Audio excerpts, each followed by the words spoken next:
Bismillahirrahmanirrahim. Assalamualaikum warahmatullahi wabarakatuh. Selamat malam para orang tua bayi prematur dari komunitas prematur Indonesia. Malam ini insya Allah saya mau membahas sedikit mengenai pertanyaan yang cukup ditanyakan oleh orang tua. Apakah bayi prematur semuanya harus screening ROP?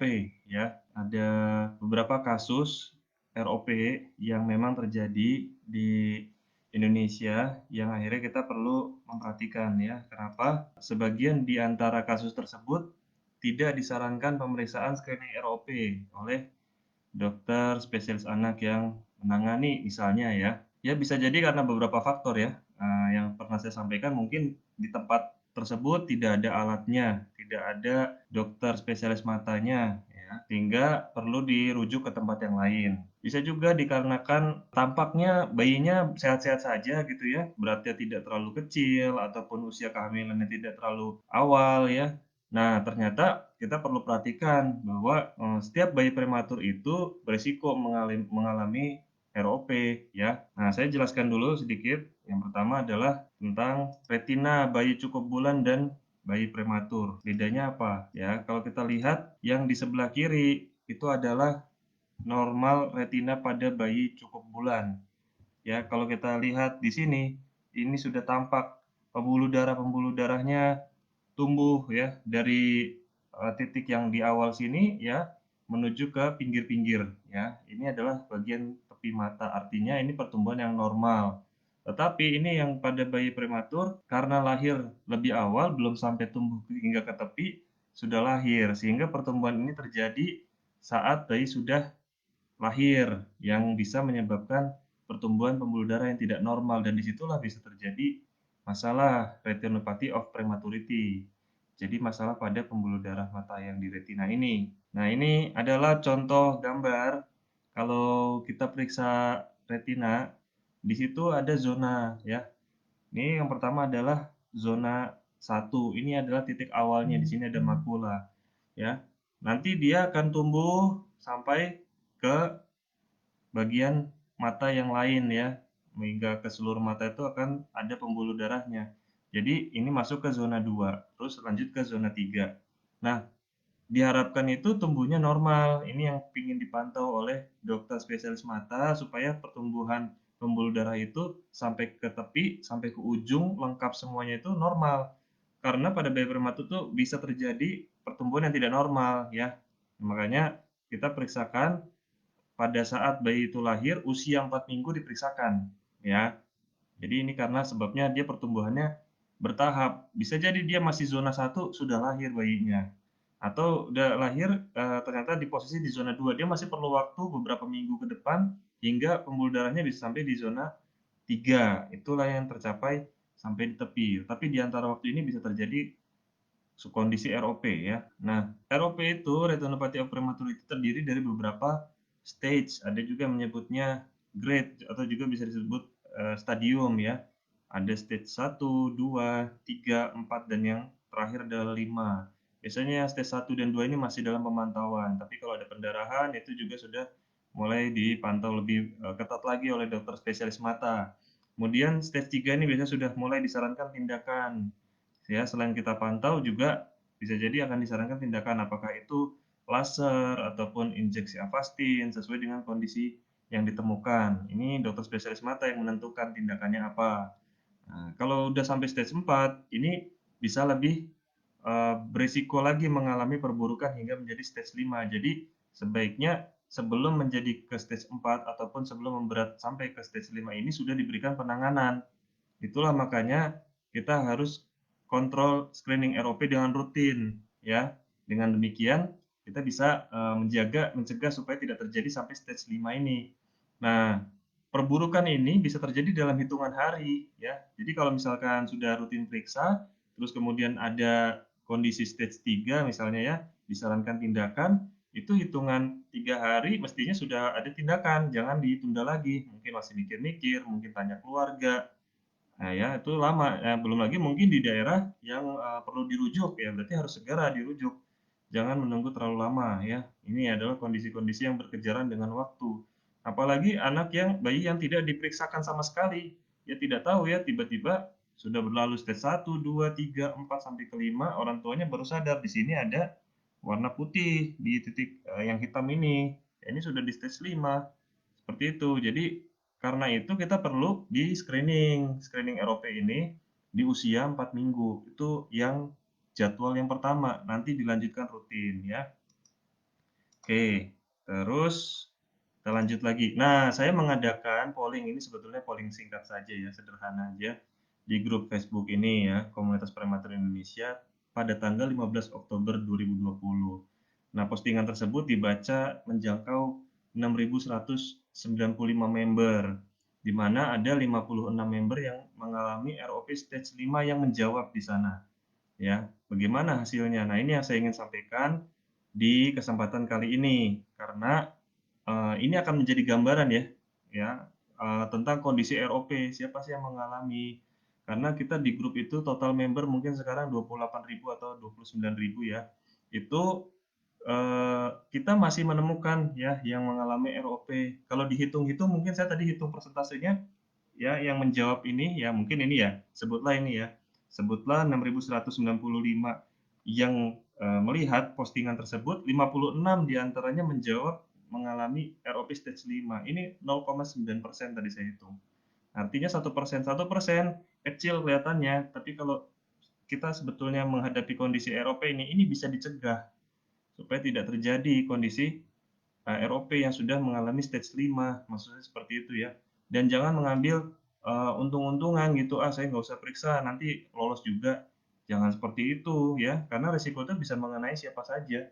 Dan kita tidak mau itu kan terjadi pada anak kita sendiri. Makanya kami merasakan betul sebagai orang tua bayi prematur juga, saya juga sebagai dokter, ayo diperiksakan ya, jangan menunda-nunda ya, walaupun mungkin bayinya kelihatannya sehat, tapi lahir prematur, ya. Kalau lahir prematur berarti dia perlu untuk screening ROP. Nah, kita lihat ya, ini dia pertanyaan yang saya ajukan. Kenapa ini ada tulisan polling ulang? Karena di polling yang pertama ternyata yang mengisi tidak mengalami ROP stage 5, karena pertanyaan saya ini ya, adalah ini, di usia kehamilan berapa minggu Ananda dilahirkan? Tapi ingat di atasnya, polling khusus bagi orang tua bayi prematur dengan ROP stage 5 ya. Nah, saya tambahkan ini karena sebelumnya saya hanya tulis usia kehamilan 26 minggu, yang mengisi adalah semuanya yang 26 minggu. Akhirnya saya tambahkan mengalami kebutaan, karena stage 5 itu ROP mengalami kebutaan. Jadi mengalami kebutaan lahir di usia kehamilan 26 minggu. Nah, ini kita lihat hasilnya ya, setelah saya posting ulang ini, ada hasilnya yang merespon tadi ya. Ini dia. Jadi ini hasilnya. Ya, kita bisa lihat paling banyak ada di usia 26 minggu, ada 16 kasus. 27 minggu ada 6 kasus, ya lebih turun ya. 28 minggu 5 kasus, 29 minggu 1 kasus. Nah, naik lagi di 30 minggu 13 kasus.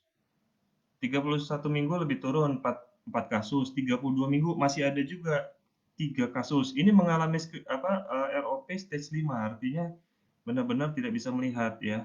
Kemudian 33 minggu 2 kasus, 34 minggu 3 kasus, 35 minggu 2 kasus, dan 36 minggu pun ada 1 kasus.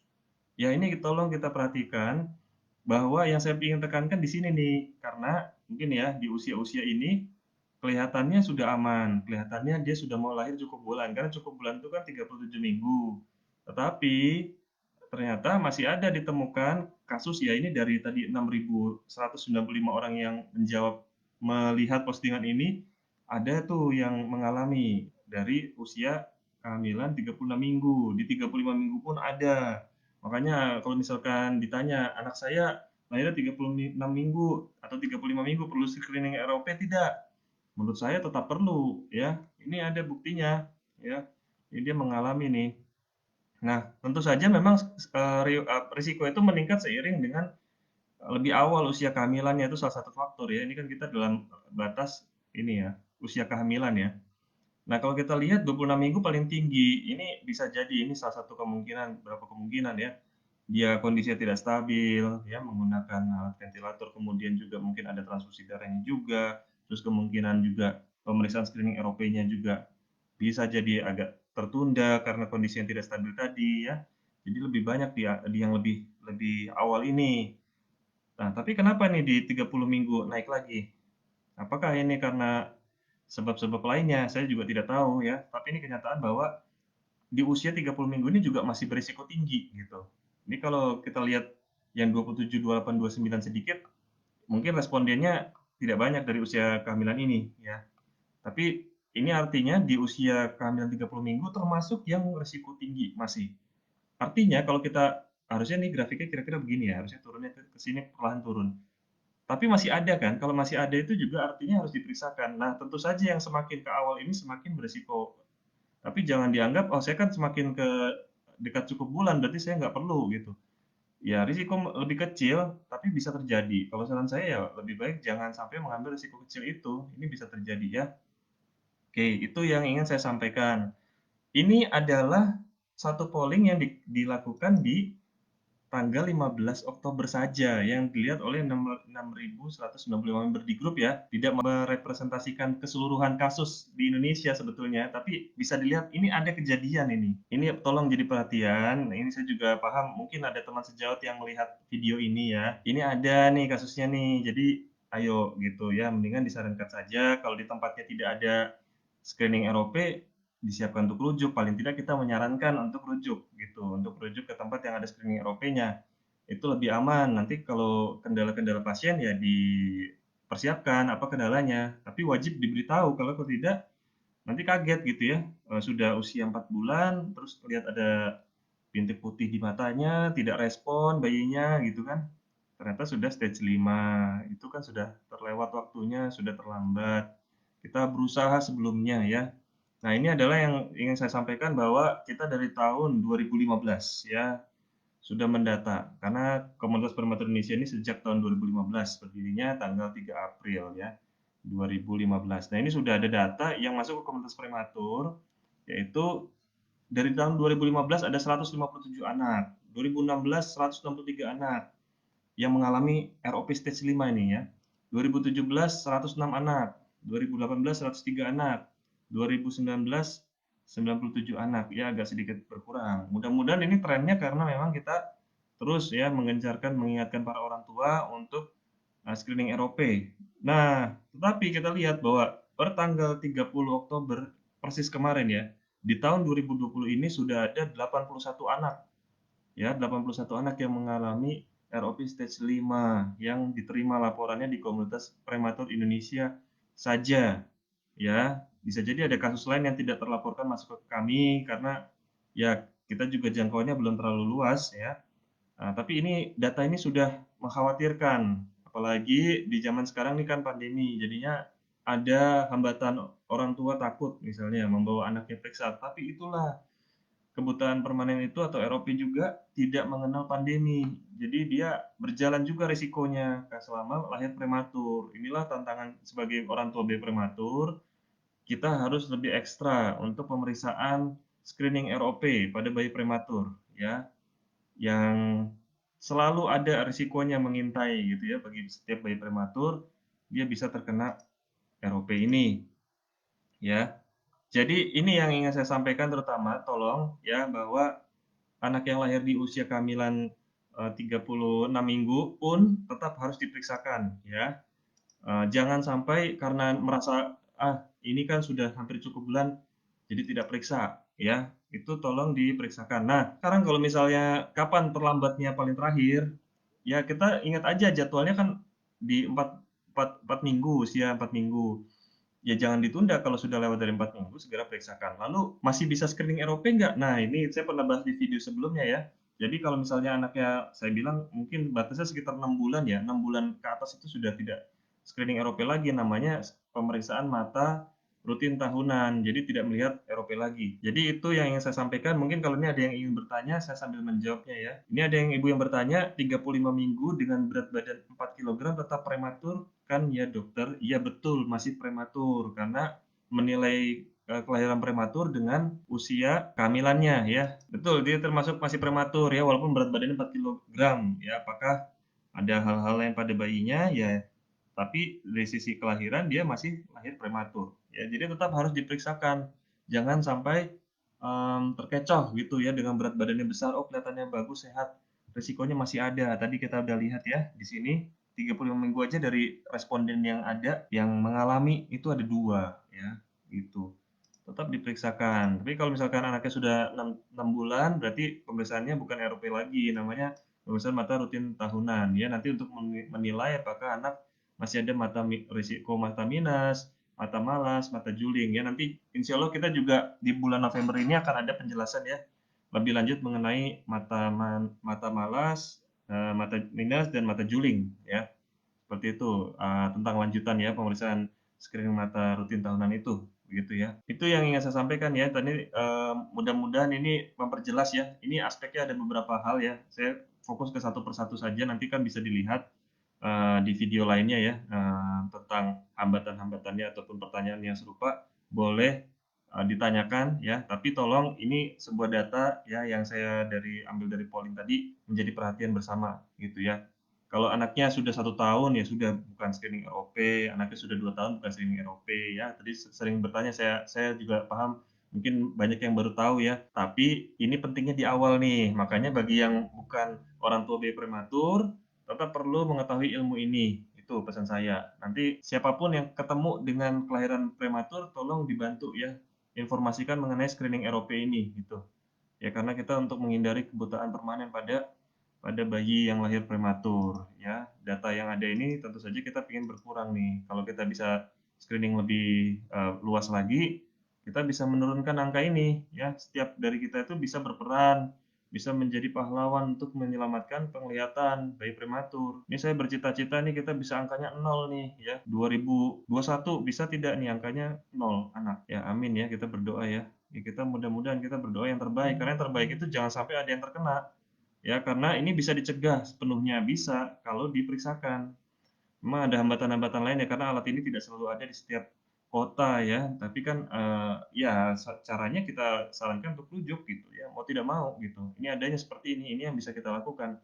Komunitas Prematur Indonesia sendiri sudah membagikan 5 alat ya pemeriksaan ROP itu ya, ada, 5 alat indirect ophthalmoscope ya, itu kita bagikan ke Banyuwangi, Jawa Timur, ke Kandangan, Kalimantan Selatan, kita bagikan ke Palu, Sulawesi Tengah, kita bagikan ke Kupang, tuh Nusa Tenggara Timur, kita bagikan ke Bangil di Pasuruan, Jawa Timur juga.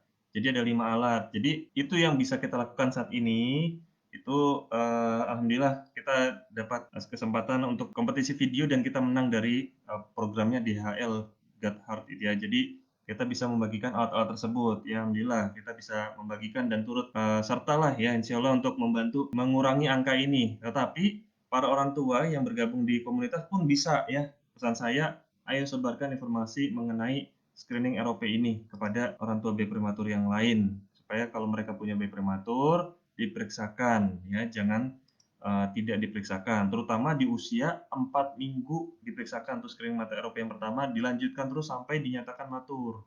Matur itu kan tadi ya saya sebutkan di sini ya, sudah sampai di zona 3 dan nanti pertumbuhannya normal ya, tidak ada masalah sama sekali. Ini kan ada contohnya ada reach itu ada batas yang tidak normal nih, ya kan. Dia harus sampai ke seluruh, bola mata ini dengan pertumbuhan pembuluh darah yang normal, itu yang ingin dicapai. Nanti kita dengan pemeriksaan yang rutin bisa dipantau sampai tercapai di tepi dan normal. Itulah yang ingin kita capai ya. Ya mungkin itu saja ya, dari saya malam ini, mudah-mudahan bisa bermanfaat. Insya Allah ketemu lagi di video Facebook Live lainnya yang membahas topik-topik lainnya yang mudah-mudahan bisa menjadi sarana edukasi buat kita semua. Terima kasih, mohon maaf apabila ada kekurangan dan kesalahan. Terima kasih. Assalamualaikum warahmatullahi wabarakatuh.